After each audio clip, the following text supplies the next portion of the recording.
En los tiempos actuales, debido al desmedido crecimiento de la población, la decadencia moral y los innumerables problemas sociales que enfrenta el mundo, la obsesión se ha vuelto una verdadera flagelación, provocando una falta de entendimiento, vicios, anomalías psicológicas, suicidios, etc.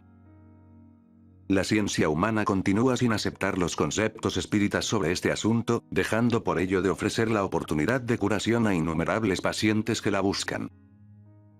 La doctrina espírita todavía es la única salida hacia el alivio y la cura de la obsesión, principalmente en los casos más graves. El espíritu es el principio inteligente del universo. Sabiendo sobre su existencia, ellos pueden obrar sobre la materia, producen los efectos materiales y también los efectos inteligentes. Intervienen en la vida del ser humano más de lo que nosotros pensamos, porque son ellos quienes nos dirigen. ¿Pueden dos espíritus cohabitar un mismo cuerpo? Es decir, que exista una posesión total de un espíritu sobre una persona, y la respuesta es no. Una persona puede estar bajo la dependencia de un espíritu, y a esto es a lo que le llamamos la obsesión, que es el dominio que ciertos espíritus inferiores de baja escala ejercen sobre una persona. Y esta se clasifica en obsesión simple, fascinación y subyugación. Durante el proceso obsesivo es importante identificar unas características, estas señales morales, psicológicas o físicas que se presentan en el paciente. Los síntomas que se presentan bajo el proceso de la obsesión son los siguientes: depresión, angustia y tristeza. La persona quiere aislarse de la sociedad, no quiere convivir con su familia ni con las demás personas, y durante la noche la persona puede presentar bastantes pesadillas constantes, tiene tendencia a caer en el vicio, tiene esa inclinación de practicar cuestiones mundanas. En el carácter muchas veces se presenta la agresividad fuera de lo normal, es decir, que se presenta más enojado de lo que comúnmente es, abandona su vida social y familiar, puede escuchar ruidos extraños a su propia voluntad, tiene una visión frecuente de sombras, impresión de escuchar voces. Esta persona tiende a tener tics nerviosos. Una persona puede tener pesadillas, tener una tristeza profunda o cualquiera de los síntomas ya mencionados, sin que puede ser víctima de la obsesión.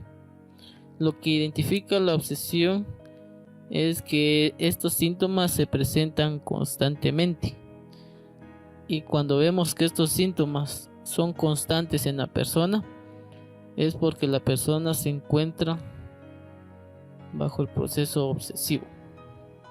Una forma de eliminar la obsesión es a través del pase y de la evangelización. En las obsesiones provocadas por los espíritus de baja escala es muy distinta. Los síntomas se presentan con tendencias agravantes y enfermas. Se observa una insistencia en la entidad de agredir al obsesor o interferir en su mente, afectando a la persona su normalidad. Con el tiempo, el responsable de la recepción en el centro espírita adquirirá experiencia suficiente para detectar la obsesión y prevenir un tratamiento con relativa seguridad. Por eso es importante identificar cuáles son los síntomas de los procesos obsesivos, porque muchas veces se confunde la obsesión con la mediumnidad, cuestión que es muy distinta y que abordaremos en otro tema. Es importante identificar cuáles son las causas que dieron origen a la obsesión. Tenemos la causa moral. Se pueden presentar dos situaciones: que el espíritu sea inmaduro o el espíritu esté mal orientado. En todo caso, lo que da origen a la obsesión en este proceso es la conducta y las acciones inferiores de las personas, ya que estas acciones atraen a los espíritus imperfectos, ya que nuestras acciones pues son muy afines hacia ellos.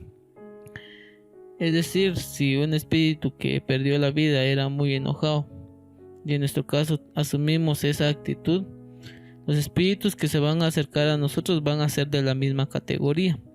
Igual, si tenemos la tendencia al vicio, una persona murió en esa situación, estos espíritus van a ser afines a nuestras acciones y a nuestras conductas y se van a alinear a nuestro pensamiento. Otra de las causas de la obsesión es el karma. El karma está relacionado con las vidas anteriores, es decir, el desequilibrio en el pasado.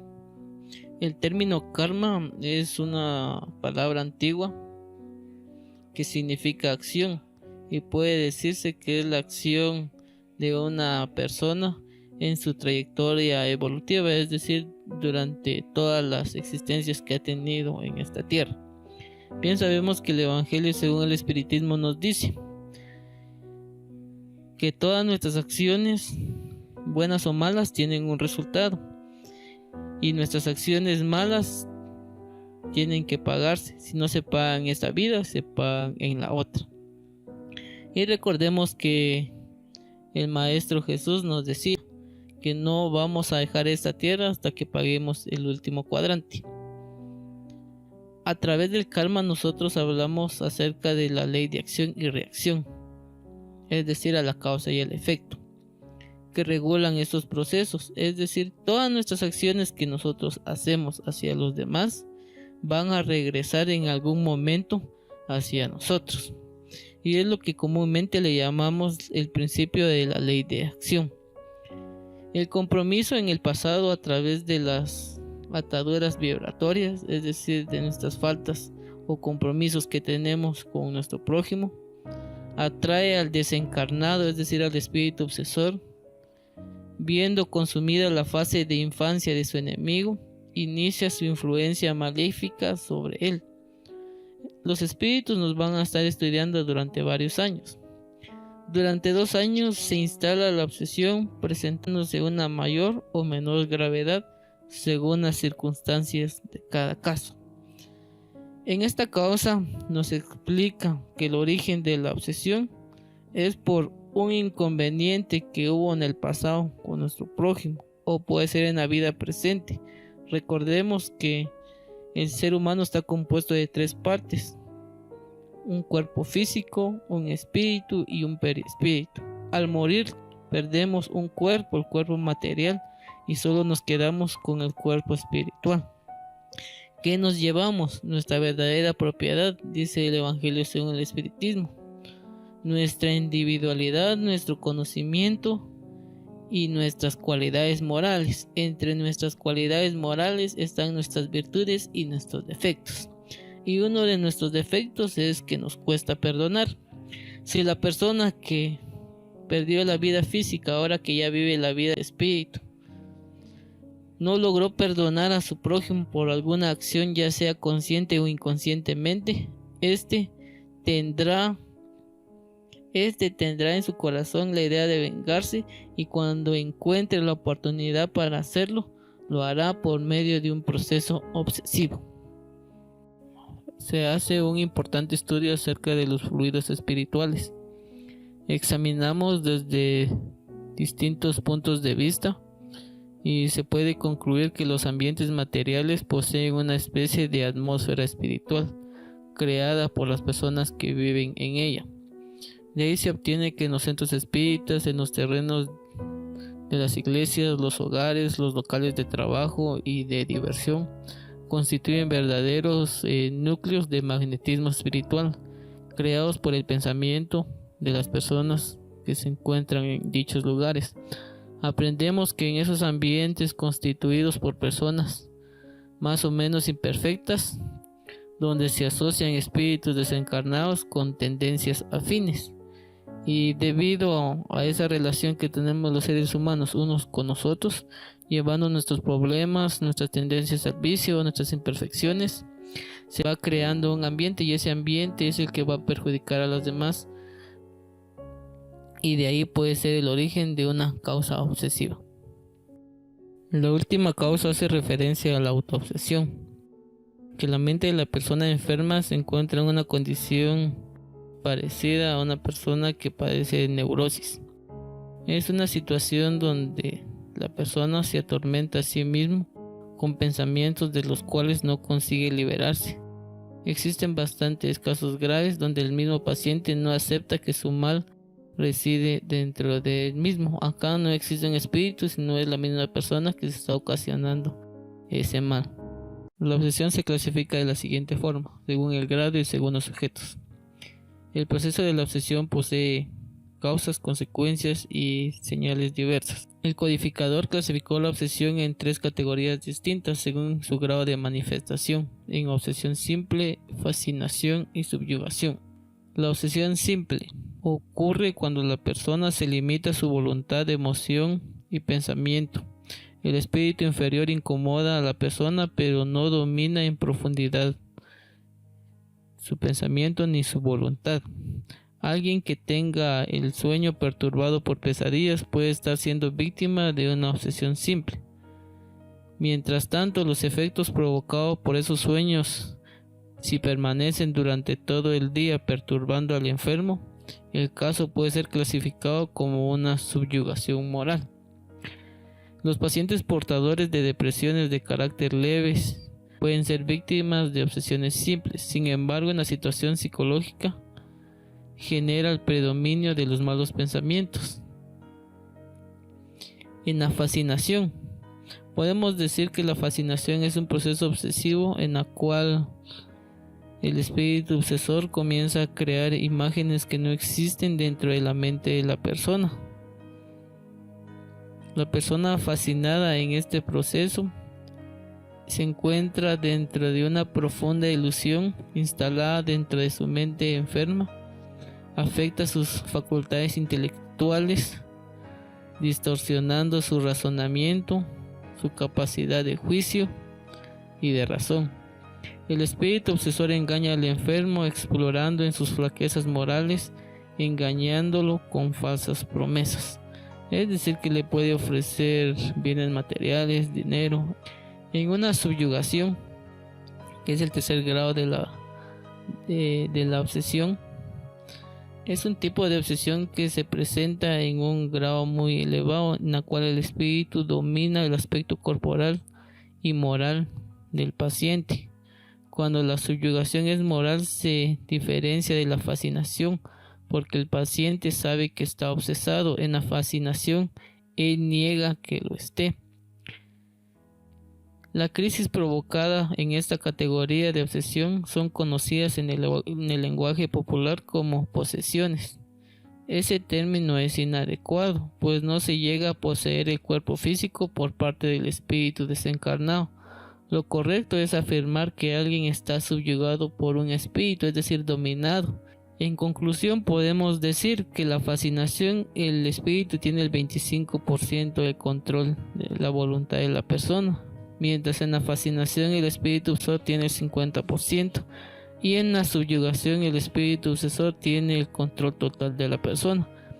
Pero también existen mecanismos para los cuales la persona puede liberarse del espíritu obsesor a través de un tercero, al cual le llamamos medium, quien es el encargado de aplicar el pase y liberar de los fluidos enfermizos al obsesado. La clasificación según los objetos. En este proceso de obsesión podemos mencionar la clase de desencarnado a encarnado, con un espíritu es encargado de dominar a una persona. En segundo caso podemos mencionar a un desencarnado sobre un desencarnado, cuando una persona se encarga de obsesar a un espíritu, es decir, que lo tiene a su voluntad. También podemos mencionar en tercer lugar la clasificación de un desencarnado sobre otro desencarnado. Comúnmente esto nosotros lo observamos en el momento cuando una persona se encuentra obsesado. Quien se presenta es un espíritu necesitado, pero este a su vez manifiesta y dice que él fue enviado por otro espíritu que le dijo que se mantuviera ahí y él lo iba a ayudar. Nos damos cuenta que hay un espíritu, el espíritu obsesor actúa sobre el desencarnado, o sea, el espíritu necesitado, para que obsese a una persona. Como cuarta clasificación podemos mencionar de un encarnado sobre otro encarnado. Recordemos que la obsesión siempre va a ser el dominio de la voluntad de la persona. En este caso, una persona va a dominar la voluntad de otra persona. En la autoobsesión, aquí no existe ningún espíritu ni existe otra persona. Aquí es la misma persona que se causa daño a sí misma. Y en la obsesión recíproca, podemos mencionar que son ambas partes que sufren el proceso obsesivo. Ambas partes, por medio de su voluntad, se ponen en común acuerdo para poder obsesarse. Regularmente este proceso no lo logramos ver, son muy raros los casos donde se manifiesta. Algunos estudiosos de la doctrina espírita afirman que no existe una técnica para tratar la obsesión y que hay que dejar en manos del espíritu obsesor y del tiempo para que se solucione el problema. Tenemos la técnica básica del tratamiento de la obsesión. Se fundamenta en la adoctrinación de los espíritus en conflicto, encarnado o desencarnado. Adoctrinar significa instruir. Es lo que se va a realizar con el paciente, con su familia y, si fuera necesario, con el espíritu que lo atormenta. Actualmente el término adoctrinar significa esclarecer, que son la misma cosa. Vamos a adoctrinar al paciente o al obsesado porque sabemos que es la causa de la obsesión, en él se encuentra el origen.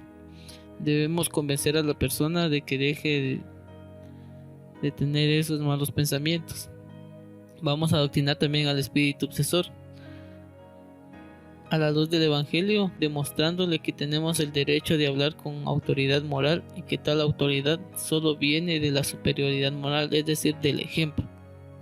Cuanto más demos el ejemplo, mayor será la influencia que tengamos sobre el espíritu obsesor.